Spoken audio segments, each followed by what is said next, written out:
Thank you so much. ভিডিওটা সম্পূর্ণ ধৈর্য সহকারে দেখুন, অনেক কিছু শিখতে পারবেন, অনেকগুলো মেসেজ এই ভিডিও থেকে পেয়ে যাবেন। দেখেন অটোটা নষ্ট হয়ে গেছে কেবলটার কারণে, অটো ফায়ার করতেছে না। কেবলটা পড়ে গেছে, কী জন্য পড়ে গেছে? বান্নারে যদি ময়লা হয়, আগুন যদি নিচের দিকে ব্যাক আসে, এই কেবলটা পড়ে যায়। আপনারা অনেকে হয়তো জানেন না, শুধু কেবলটাই আপনার মার্কেট থেকে কিনতে পাবেন। কেবলটা চেঞ্জ করে দিলেই আপনার অটোটার রিপেয়ারিং হয়ে যাবে।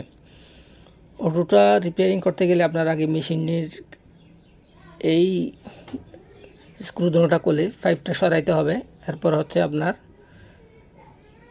অটোর কেবলটা লাগাইতে পারবেন। কারণ হচ্ছে এদিকে জায়গা, হাত ঢোকানোর জায়গা নেই বলে সেজন্য আপনার থেকে আগে এগুলো খুলে জায়গাটা একটু ফাঁকা করতে হবে, বড় করতে হবে।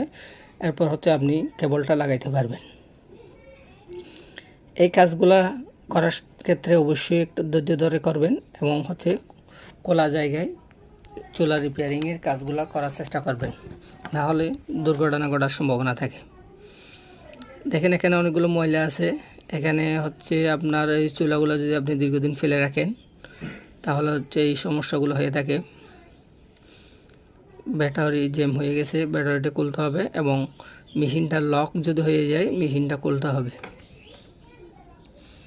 মেশিন লক বলতে সুইচ কাজ করতেছে না, জ্যাম হয়ে রয়ে গেছে। এটা হচ্ছে দীর্ঘদিন আপনি যদি চুলা ফেলে রাখেন এই সমস্যাগুলো হয়ে থাকে। আগে পুরাতন ব্যাটারিটা খুলে নিতে হবে, কেবলের ব্যাটারি যেটা আছে ওইটা। তারপর হচ্ছে নতুনটা ফিটিং করতে হবে।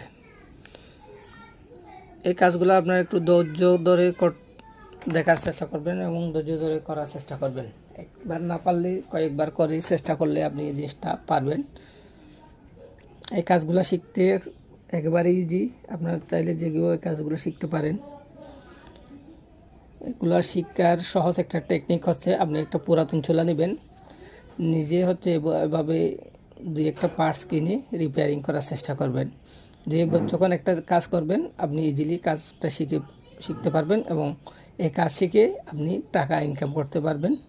অনেকে যদি ইনকাম সোর্স হিসাবে এটা নিতে